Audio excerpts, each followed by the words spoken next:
stack potentially to pick out priorities. Yes, absolutely. And there's more and more that gets in the way between us and our priorities. Yeah, totally. I can relate. Hello, YouTube. Welcome to Wellness Coach. My name's Stefan Ravalli, a host here at Wellness Coach. And today we have discussion number 5 in our Mindful Leadership series. Yes, 5. And I'm joined today by the amazing Andy Lee, and we're going to talk about managing priorities as a leader.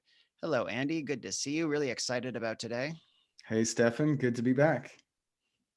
All right, before we begin, just want to remind everyone that today's discussion is interactive. Please use these features and talk directly to us. Use the Q&A box, use the chat box, any questions or comments that might come up.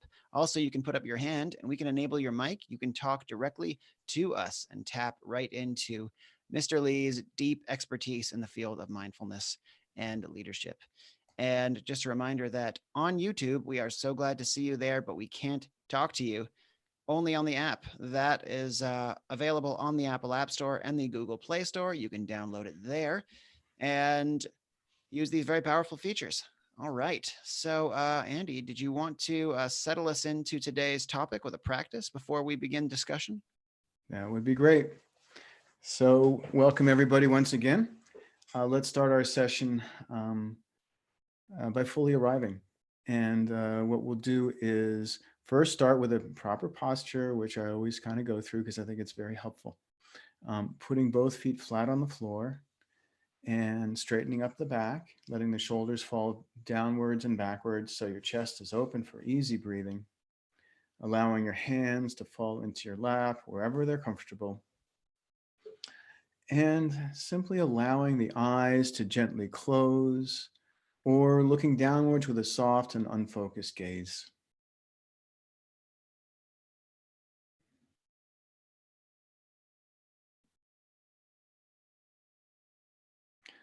And noticing what it feels like to stop, to pause in the middle of a busy day. Noticing what the internal weather feels like right now, what thoughts or emotions are present. What's the energy level? What's the focus level? Just checking in, taking a little inventory inside, knowing that whatever's going on is exactly the way it is right now. Nothing good or bad about anything.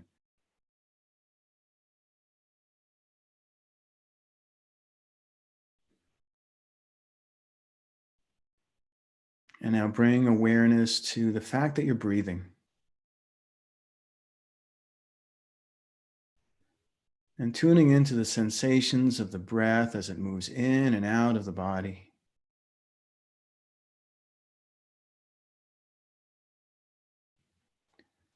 And with each breath, letting the body settle a little bit more deeply into the seat.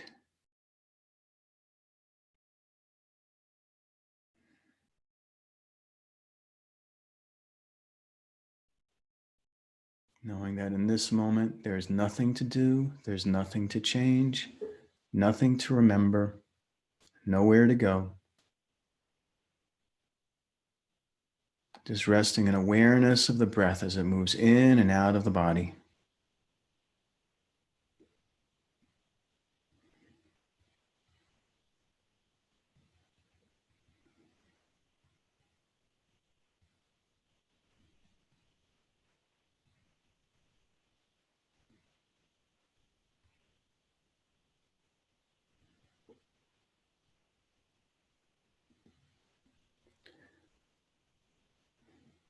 Following 3 more cycles of the breath in and out. Perhaps deepening each breath.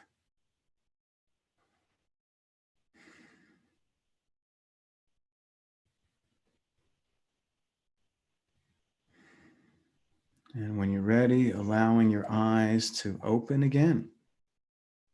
Getting ready to re-engage in our class.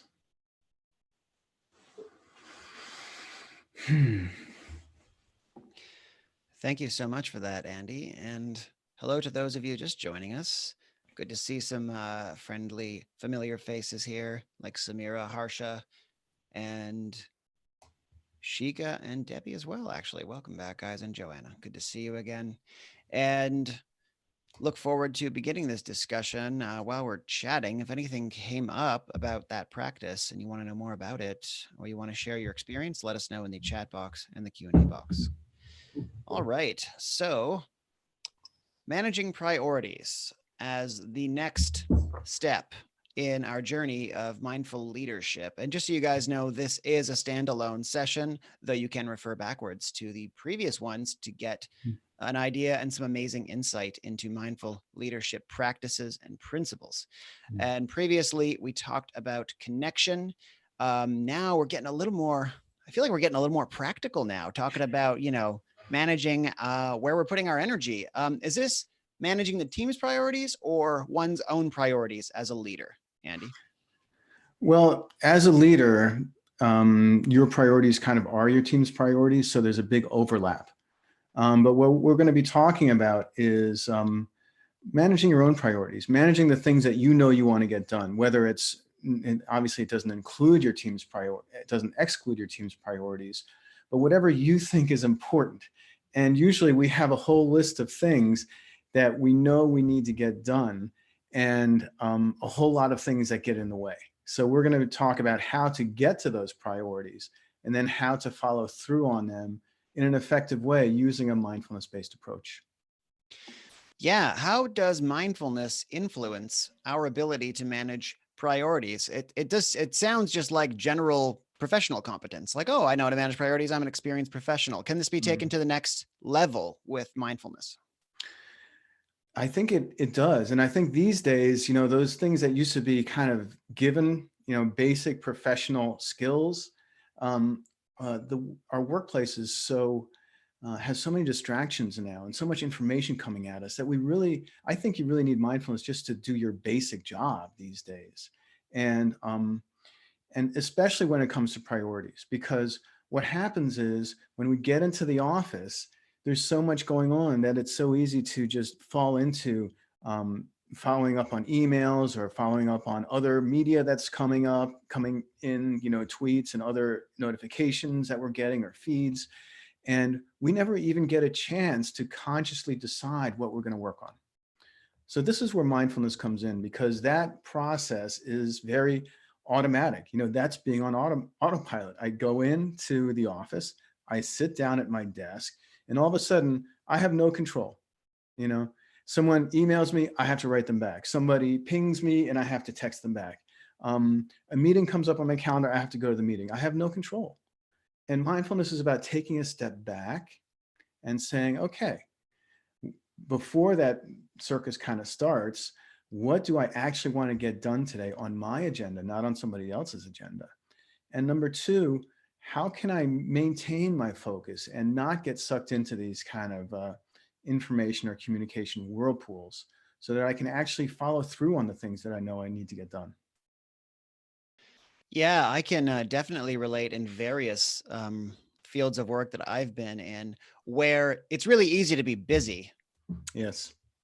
That's as simple as being reactive, I guess. But reactivity is definitely not mindful. So I guess, yeah, just that idea of responding to stimuli, a mindfulness practice helps us, I guess, discern whether something can be addressed now or later, rather than Exactly. just being like, oh my God, I got to do this now. And then we're just chasing Right. shiny objects all day, right? Yeah. A colleague of mine, Rasmus Hogard, he calls this action addiction. And there's actually some truth in it, because what happens when we do small tasks, even if they're insignificant or if they're helping somebody else and not getting our own thing done, and there's nothing really wrong with that, I just want to be clear, but we do need to make sure that we get our own responsibilities done. Every time we shoot off an email, it's kind of like check the box, and there's a little shot of dopamine that goes off in the brain, and it's rewarding. It's like immediate feedback. And whereas if you have to write a marketing plan or sketch out a wireframe for an app or for a website, that takes a long time, and that cycle of feedback and reward is much longer, and it takes a little bit more discipline. And as our, the cycles of the day get faster and faster, we lose the ability to pay attention to things over a long period of time. And we just get stuck in that action addiction mode. One little thing gets done, another thing gets done, and we feel like we're doing great, but we're not getting the things done that are really most important. Ah, that's so interesting. There's a difference now between doing the things that are easy and gratifying. It's like the low hanging fruit versus the stuff that takes investment and discipline. When I could think about my own life and projects, I mean, it is much easier for me to just send off an email or do a post, or feel like I'm doing a lot because I'm hustling and I'm like writing a lot of people. But then my online course that I'm building, that takes months and months, and my book that I'm writing that is going to take God knows how long, that takes investment over time. So I guess this happens like this personal entrepreneurship journey I'm talking about happens in the workplace as well, in a different context in a way. It does. It definitely does. There's one example that I think captures it really well. It's an old example that it's been used for a while. It's called Big Rocks and Little Rocks. I don't know if you've ever heard of this, Stefan. But if you Yeah. think of, you have, okay. So if you think of your day as a bucket, the bucket is the amount of time that you have in the day. And you have big rocks that are the things that you really need to get done. And the little rocks are the pebbles that are kind of the noise and the extraneous things. If you start filling that bucket up with the little rocks and the pebbles all the way to the top, there's no room for the big rocks, right? Whereas if you put the big rocks in first and you plan on them and you stick to them, then there's plenty of room actually for pebbles to go around those rocks. So, one of the mantras is take care of the big rocks first, right? Oh, I've seen the illustration before. I haven't heard about it spoken, I guess, in that context before. That's really interesting. Yeah. Thank you for that. All right, guys, definitely let us know what most gets in the way of your priority management at work or in your own life.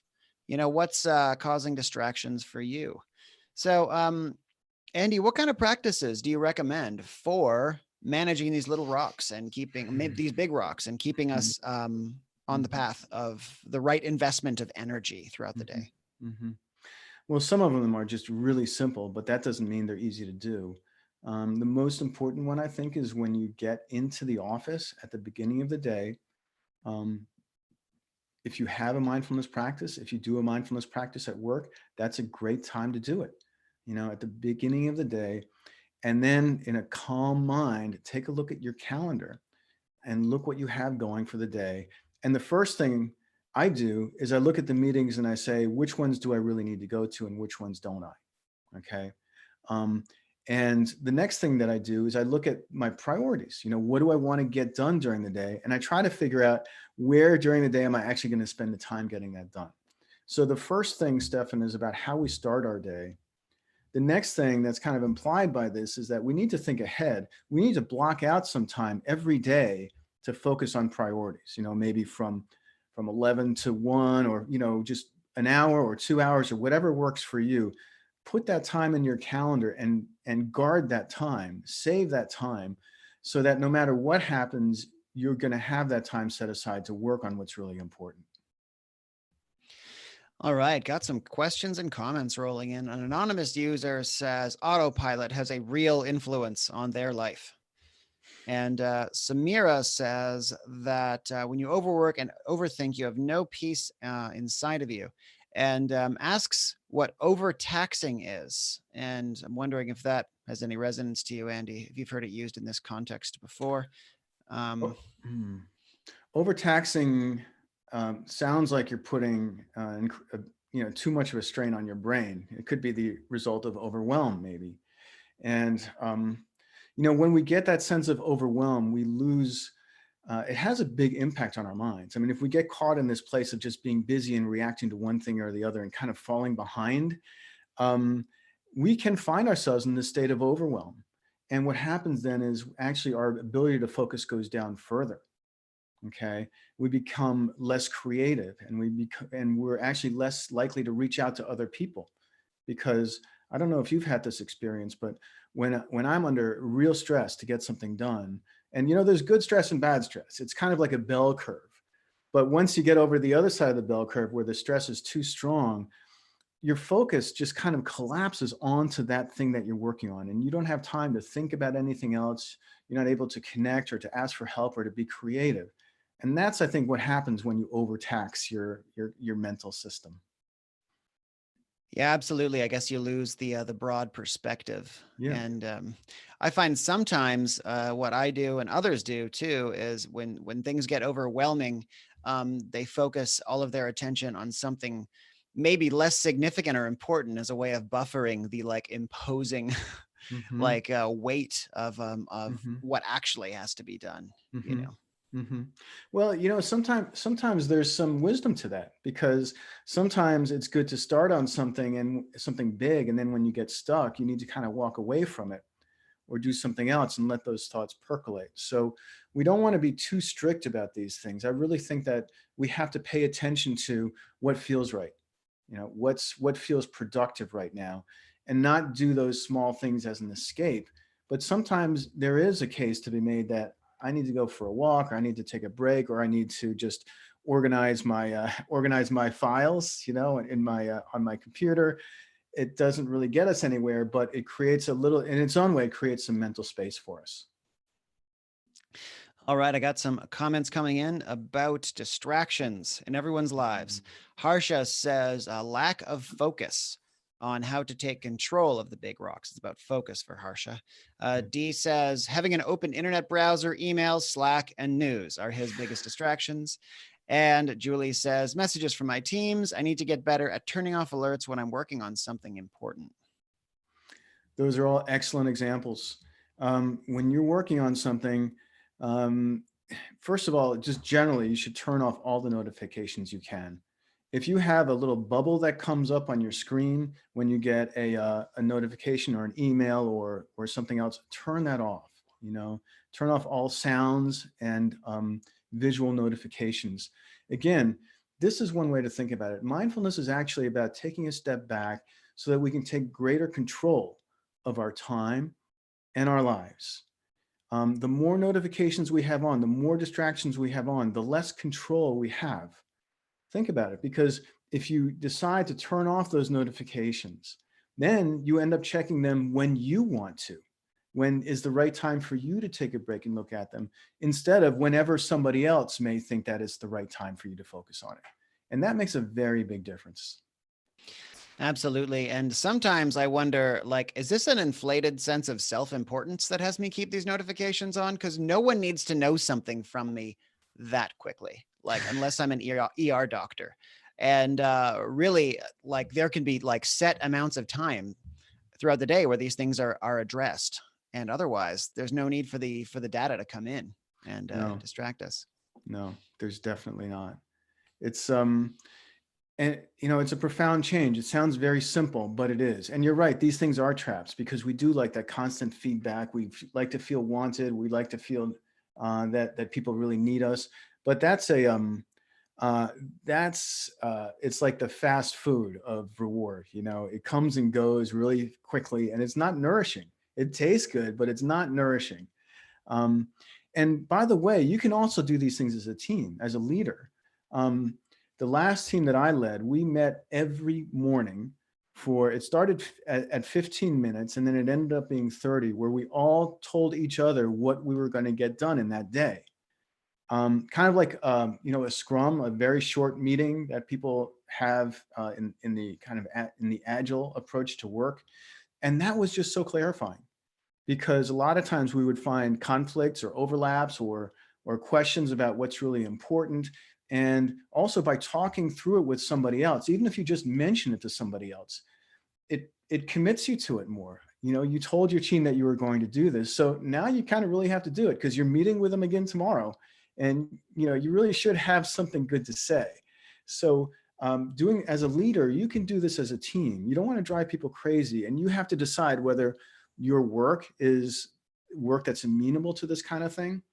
But I would really encourage you to give it a try and see what happens.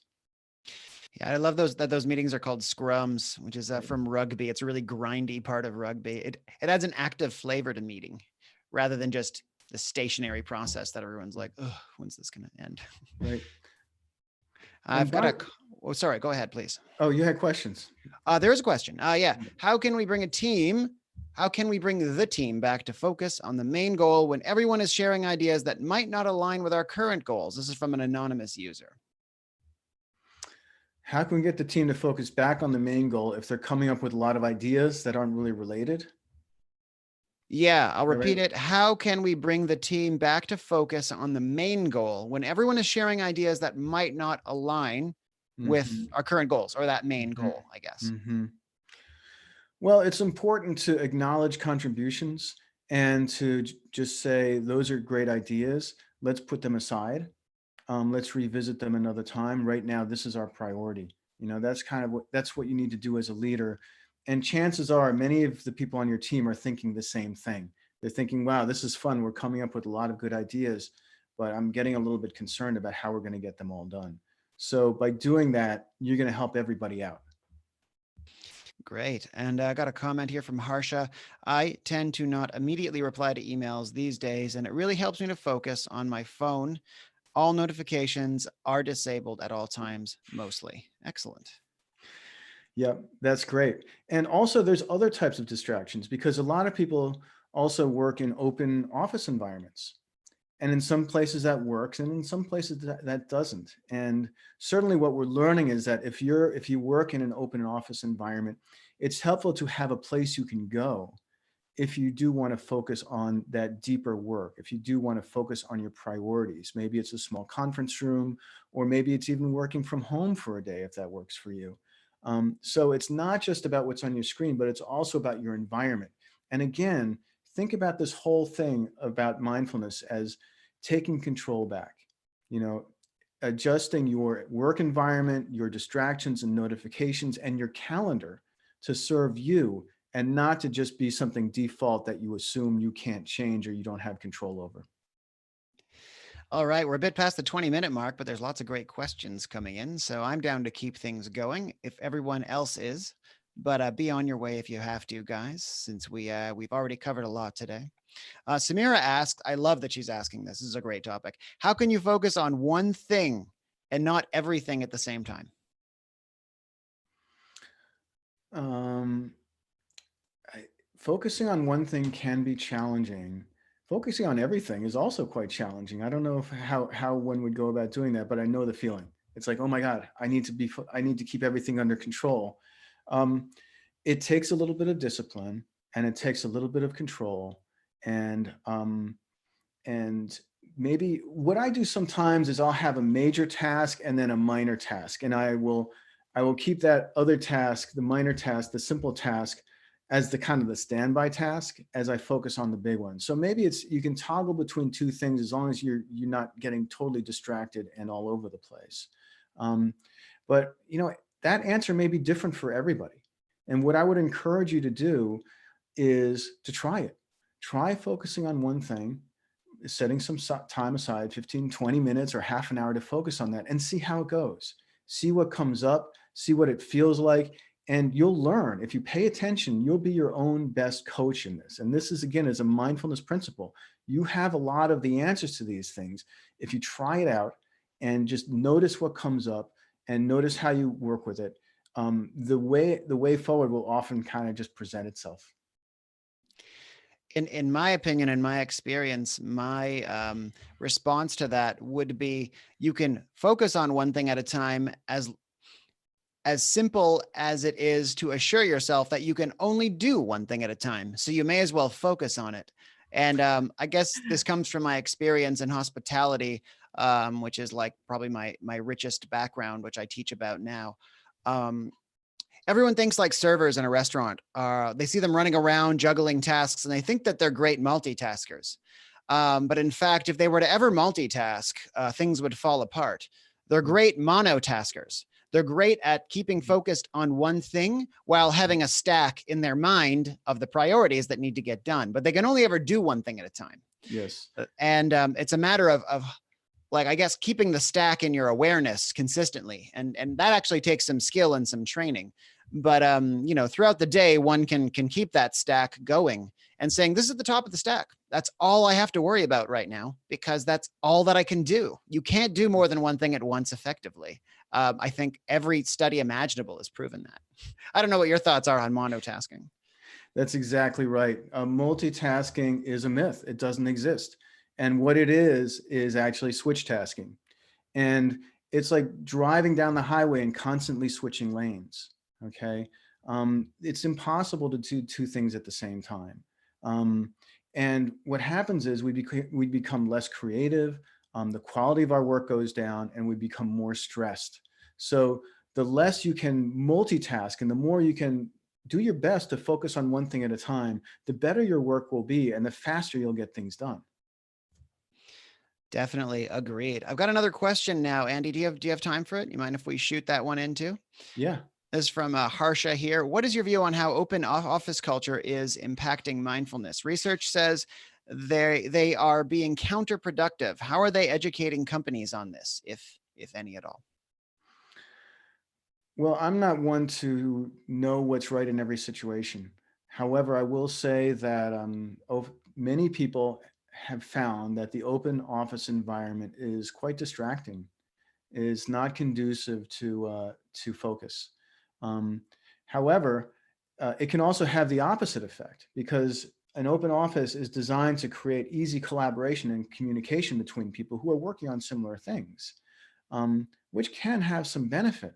But what people find is that they're so aware of the fact that when they speak, they distract other people, that people start putting in earbuds and actually speaking to each other less than they would if each person had an individual office.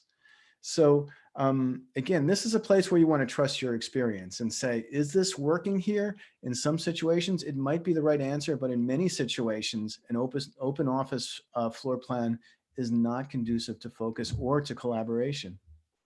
Right. Yeah. It sounds progressive and one love, but then in the absence of cubicles, people just create their own, right? Because they need boundaries. Yes, right. All right. Wow. What a great discussion today. Thanks everyone for your great questions and your involvement, and such a timely topic that we can't use enough tools, I think, to confront. So thanks so much for that, Andy. And I'll pass things over to you if you'd like to close things off however you see fit today and send us off into the world. That's great. All right, folks, thanks so much for joining again today. I hope this was helpful for you. I hope you'll try some of the things that we talked about today at the beginning of the day, get into a mindful state of mind, and decide what you want to focus on, and then align your calendar to serve you and not to serve anyone else. And remember, this is about taking control back and making things work for you instead of just being reactive to other people's needs. And on that note, let's just close with a brief practice if we could. And again, just allowing your eyes to close.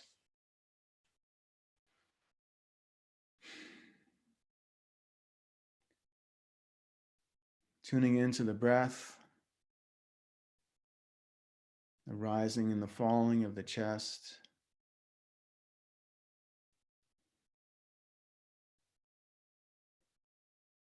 The sensations at the nostrils.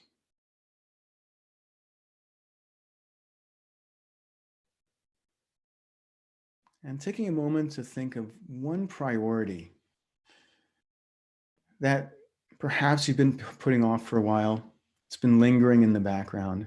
Just choosing one doesn't have to be the most important thing, but something that you've wanted to get done that just hasn't happened yet. Taking a moment to choose one.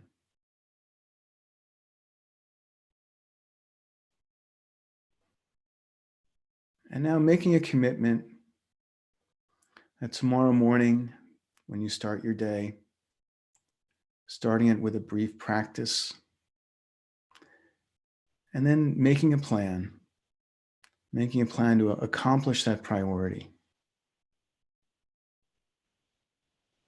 Thinking about things that you can move, distractions you can let go of, in order to ensure that that priority gets done.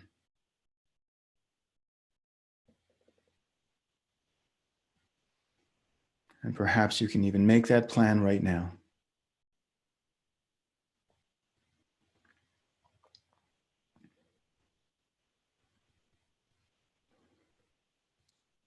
Following 3 more breaths in and out of the body.